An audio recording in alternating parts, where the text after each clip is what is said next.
Hey everyone, so I'm going to make a very quick video for Flying Cup. It is currently Flying Cup for me in my current time zone, so unfortunately this video probably won't be really helpful if you're ahead of me, but if you're behind me in time zones, then hopefully you can implement some of the strategies in the last few hours of Flying Cup. So the team that I've been using is Skarmory with Dragonite and Altaria. And on the surface, this team probably doesn't look too good just because there's a lot of counters to dragons in this cup, like Skarmory, Aerodactyl. Once in a while, you might see a Togekiss. However, this team does really well against rock, paper, scissors teams, and because of that unbalanced team, it actually closes out a lot of matches even when you lose the lead. All of these battles took place in the 3100s for the ELO range, so pretty much every single competitor was a very strong player. Alright, so let's get into matches and see how the team worked. Alright, so going against the obvious counters to Skarmory lead, so Emolga, very strong against Skarmory, especially Steel Wing Skarmory, just because you just can't really even charge up to the charge moves fast enough and you just get pretty much destroyed by the charge moves. So what I do right here is I often swap to my Altaria, and the main reason is because even though it's bulkier than Dragonite, the big thing I like is that Dragonite hits a lot harder. It's a better closer in some ways. It can't really tank moves, but if you save a shield for it, it can output quite a bit of damage, and then the Dragon Claws also charge pretty quickly.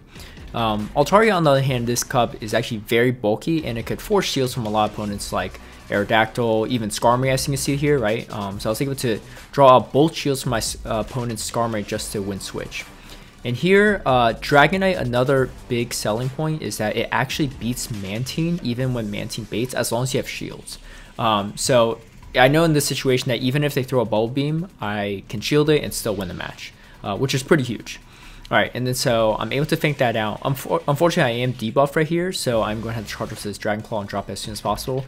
I could have also swapped out here to my Skarmory, but I don't want the Emolga to just farm a bunch of energies and just drop a Thunderbolt on my Dragonite. Dragonite will not survive the Thunderbolt at that range, and barely even survives that discharge, to be honest. But this is going to be very close, but I know that this Skarmory can tank at least one discharge, especially if you have good PvP IVs, and then, yeah, able to close out that match. So, despite really bad leads here, this team actually has a lot of viability. Alright, so swapping again to my Altaria right here, I'm going to tank whatever move this is. Thunderbolt will probably do about half health, as you can see right there. Discharge does a little bit less, but that's fine. So now I have Dragon Balls charged up, which is nice. My opponent actually does a smart play and doesn't shield. This way they preserve their switch advantage and give me very little farm here. So I'm going to just have to tank this move. Not too much I can do about it right here. And then I'm going to switch to my Dragonite as soon as possible. You can see me mashing on it. And another reason I like Dragonite as a closer is it's just the Dragon Breath just hits so hard. And so as you can see there, even though the Emolga was just trying to throw one charge move off me, it lost about half of its remaining health just from staying in there too long. So in this scenario, I'm just going to keep throwing Dragon Claws. Another reason why Dragonite's pretty good in this spot is that throwing these Dragon Claws can burn the switch clock. In that situation, I guess I didn't really want to switch. And what I pretty much resigned to at this point is that I'm just going to fast move down my opponent. Because Dragonite put in so much work into the Emolga earlier, I could just fast move it down with Steel Wings.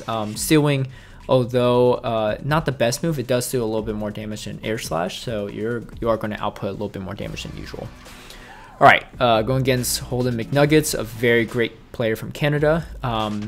So, unfortunately, he actually gets the Ancient Power before I get to my Dragon Pulse. Dragon Pulse does one-shot Aerodactyl from this range, and smartly he decides to shield it, recognizing that fact. However, I still am able to Dragon Breath down the Aerodactyl. Pretty ridiculous, actually. Just goes to show how strong Dragon Breath is and also how bulky Aerodactyl is.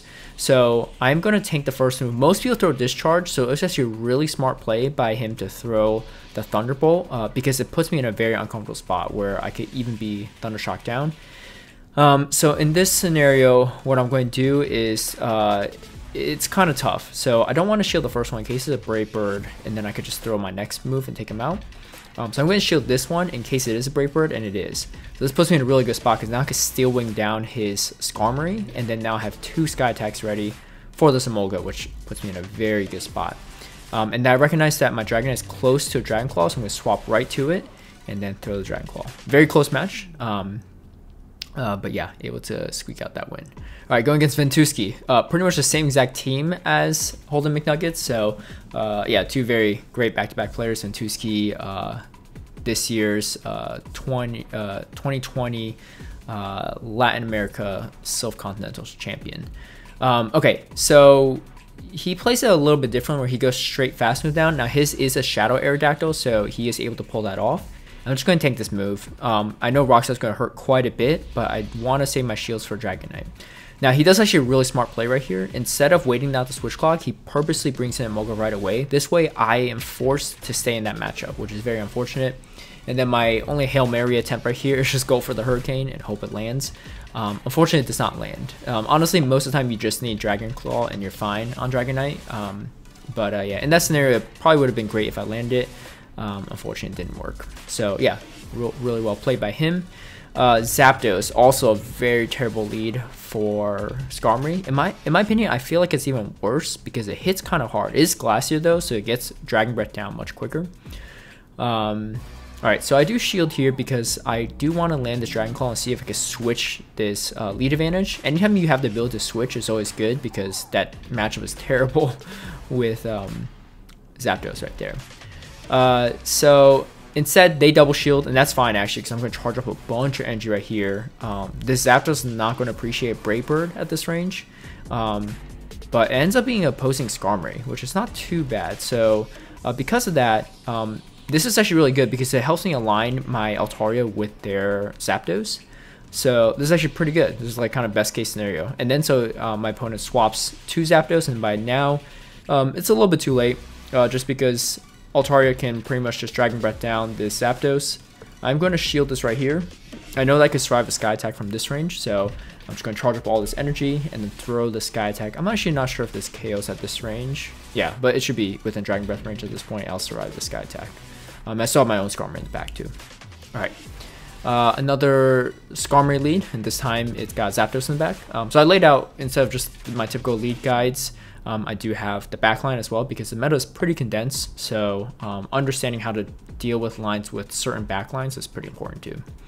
Obviously in a matchup you won't know exactly what their opponents bring. So I implement the same strategy right here, drop the Brave Bird, bring in the Altaria. Even if they throw Brave Bird at me, as you can see here, it actually doesn't do that much damage. And it's actually not a bad thing because it gives this Aerodactyl less time to farm. I go straight for a Dark Dragon Pulse right there just because in this scenario I can't get to 2 Sky Attacks, right? I'm going to shield because at this range, it is not too great for my Dragonite to deal with. And luckily I did because a boosted Aerodactyl is not good for Dragonite. So I bring my Dragonite right here, and then it goes against the Zapdos. I believe I just tanked this move just because I'm pretty sure it's a Drill Peck. Yeah, and it's a lot of damage, but you do end up surviving it. And then from here, I have 2 Dragon Claws ready to go. Throw both back to back and take care of the Zapdos. So sometimes you really have to be conservative with your shields and kind of understand what your specific Pokemon can face. Something I didn't mention is you potentially could run Shadow Dragonite here. I personally like regular one just because the Dragonite's already pretty glassy, and as you can see in some of these matchups, you kind of need to tank a move or two, and Shadow Dragonite just might not be able to tank those moves, right? Of course, feel free to run it if you want to try it. I personally just don't have one for Great Leagues, so I just didn't really bother, but in a lot of these matchups, I'm pretty happy with how non-Shadow Dragonite performed. Alright, so in this scenario, kind of similar, you want to swap out to draw out the Aerodactyl, because if they have an Aerodactyl in the back or a Togekiss in the back, you're pretty much screwed if you lose Skarmory. So even though it's a winning matchup for the most part for Skarmory, actually it's a little more dicey to be honest, because Steel Wing doesn't charge nearly as fast, so a lot of the matchups that you typically would win in Great League might be a little different, but you do a little bit more damage with Steel Wing. Alright, so in this scenario, I do shield the Drill Peck, and then it looks like they're probably going for another one right here. And then I pretty much at that point just resigned to just going fast move damage, and I still the Skarmory in the back alive, so I was able to win that matchup. Alright, so again, same pretty similar line, except actually no, very different line. You have Skarmory instead of Aerodactyl and Emolga instead of Zapdos, so I guess it's a little bit different. But yeah, so same thing, swap out eventually here. My opponent actually tanked the first Sky Attack, which puts me in a really good spot because I could straight Dragon Breath down my opponent's Altaria without having to worry about shielding. So kind of a flip-flop right here. So now I brought out their Skarmory, which is not bad because drawing out their Skarmory now is also good because it clears the way for Dragonite in the back too, right? Because then you just match up, you just mirror up, and then a good indicator is also if they're bringing Skarmory into Altaria, which is not the cleanest matchup in Flying Cup, it probably means they have Electric in the back, right? And so here comes the electric, as predicted. Going to be doing a lot of damage just because Altaria is so bulky, able to even get to a charge move. I should bring in my Skarmory right here. The main reason is because I want to just absorb all this charge move damage. I should just lock myself into that match because it doesn't have much play against Emolga anyway. So if I could draw that energy away, perfect. And then I'm going to let this discharge go. Again, if you know it's going to be discharge, let the discharge go and shield the Thunderbolt the next discharge. At that point, again, just Dragon Breath down, recognizing I won't get to 2 Dragon Claws. Again, why Dragonite in the back is a very great closer in these scenarios. Alright, Aerodactyl lead. You'd be surprised. This lead is actually a lot harder than you would think, even though it's a winning matchup. I don't know. I've struggled more with Aerodactyl leads than Emolga and Zapdos leads, if you could believe it. Which is actually not a bad thing, because a line that's not as that doesn't rely as much on winning the lead is usually preferable in my opinion, because you're not going to win the lead all the time. Alright, so my opponent actually goes for Brave Bird right there. So just puts them into very easy farm range with Sky Attacks, or Steel Wings, and then I'm going to throw a Brave Bird. Obviously you could switch, but like I mentioned in past videos, if you don't have switch advantage anyway, you might as well drop the energy now, because if you have to farm down the next Pokemon that comes in, you'll have time, you have room to farm it, right, with your energy bank. The thing is, you have to expect that because you don't have switch advantage now, you're probably not going to have switch advantage for the rest of the game, and it's going to be Skarmory versus Emolga one way or another. So as you can see right here, so that's exactly what's going to happen. They're going to take out my Dragonite at this point, and then now Skarmory versus Emolga, right? So if I dropped the Brave Bird then, I'd be taking a little bit more damage. Fortunately, my opponent didn't get to charge move anyway, but I had to use that energy on Emolga, right? All right, so again, Aerodactyl lead. So whenever they bring in their Altaria, what's good to do is throw a Sky Attack first and soften them up, then come in with your own Altaria. Because if you go straight into your own Altaria, you'll be forced to shield 1 extra time than them if you try to maintain switch advantage, just because they're going to get to the Sky Attack 1 Dragon Breath at the very least ahead of you, right? Okay, so this is good. Actually able to draw a shield from my opponent, which is really good. Because they would have survived the Sky Attack, but I think they just thought it might have been a Dragon Pulse. Alright, so this is great because you can maintain switch advantage, and let's see what they come in with. So they let me just farm all the way down, which is really nice. And then they come in with the Drifblim. Drifblim in the back is actually really tough. Out of the 2 Drifblims I've seen all night so far, they've both been in the back. And Drifblim actually is very good against both Dragonite and Altaria, just because that Icy Wind does so much damage, and the debuff really kills the damage from Dragon Breath, just because Dragon Breath is quite hampered by debuffs right there. And we actually tie right there. Yeah, and the only other Drifblim matchup I think I had in the back, I narrowly lost to. So definitely a hard Pokemon for this line to deal with, even against Skarmory, to be honest. It's got quite a bit of play. But luckily you don't see it too often in this meta, which is why it's a weakness I'm very happy to deal with. Alright, so what do you do against Togekiss teams, right? This is the only Togekiss I ran into all night, and maybe there's more in other ELO ranges, but given how many Aerodactyls there are, how many Steel Wing Skarmorys there are, how many Emolgas there are, even Zapdos, like Togekiss is a huge liability in this cup. And so if you do run to the few Togekiss users, GG's, you know, there's nothing you could do about it. Great on them actually to make Togekiss work in a cup that's actually pretty hard to make it work. But in my opinion, it's a weakness that I'm open to having.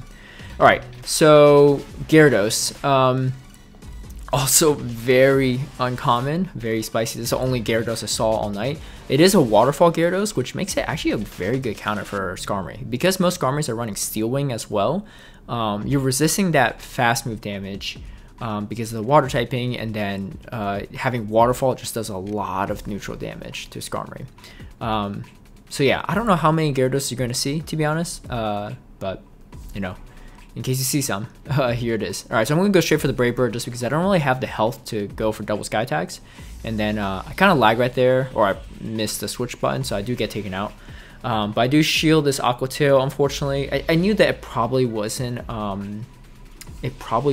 Outrage or Crunch, but I kind of had to, and it kind of worked out, because if I took that Aqua Tail damage, I would have been in a bad spot, right?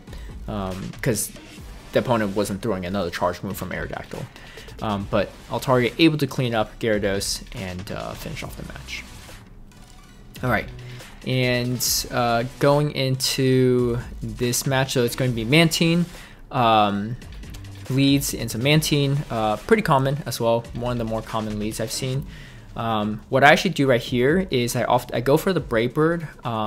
So this was early on the night, and I was playing it a little bit differently. What I do is tank like, yeah, I was playing it very differently, I guess. I guess in this scenario, I'm just saving all my energy for when I'm no longer debuffed. But as you see in some of these later matches against Mantine, I play it a little bit differently.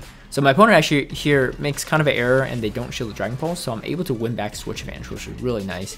And then they actually bring in Emolga, so showing the third Pokemon now, which is really good for me, because now I could just match up my Dragonite with Emolga, and then I could just match up my Skarmory with Energy against Mantine. Should be a pretty good spot to be in. I do shield this move right here, ends up being a discharge, but didn't really want to play it too risky. I'm going to let the second one go, just because I definitely have the ability to just farm down. And I'm going to throw the Dragon Claw right here, and then I have a bunch of energy on my Skarmory. Actually, yeah, this is not too bad too. I actually stay in just to draw the energy out. It's actually a Bubble Beam, so Dragonite does survive this, and I'm able to land another Dragon Claw. Very good, and then now I just go straight for the Brave Bird and win out that match. Yeah, so that worked out pretty well, but we'll see kind of how I adjust and play this a little bit differently. All right, so against this Mantine, so what I do towards the end of the, or later in the night when I was playing this line more, is I go straight for the Brave Bird.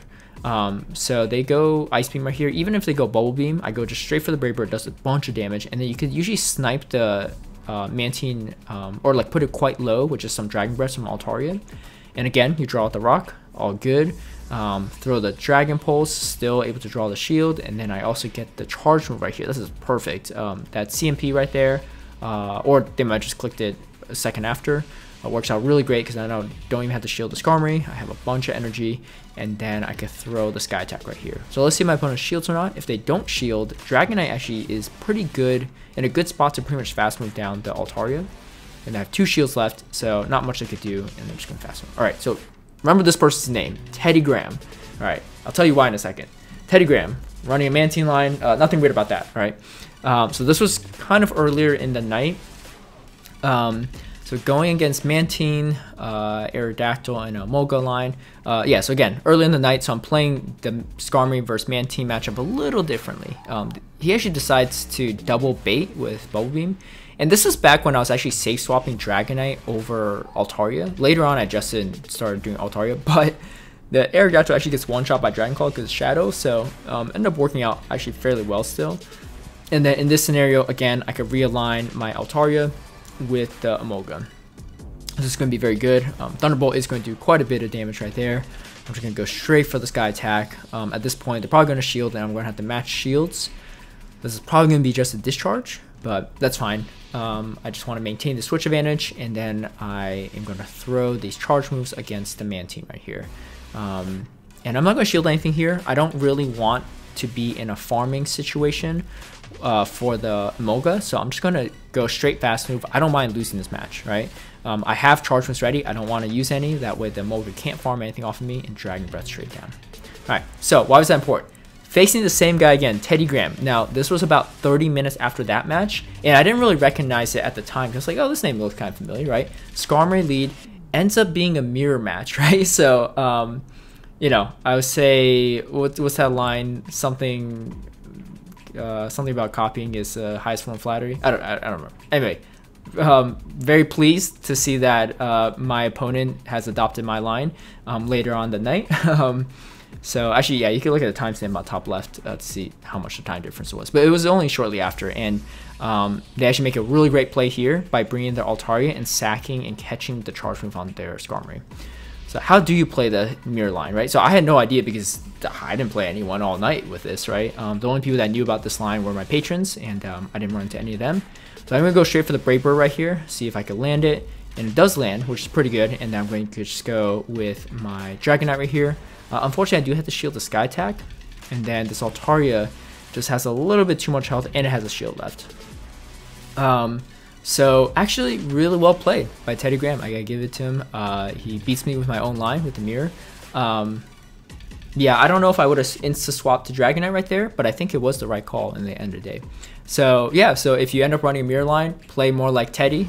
don't play like me in this scenario, and you'll be all good. So best of luck if you're still wrapping up your Flying Cup. Hopefully you'll be able to use at least a few sets with this line. And a big shout out and thank you to all my patrons who've been supporting my content creation. If you liked the video, give it a like and share. Subscribe for future content. Hit that notification bell if you want to get alerted right when I post a new video. And I'll see y'all next time.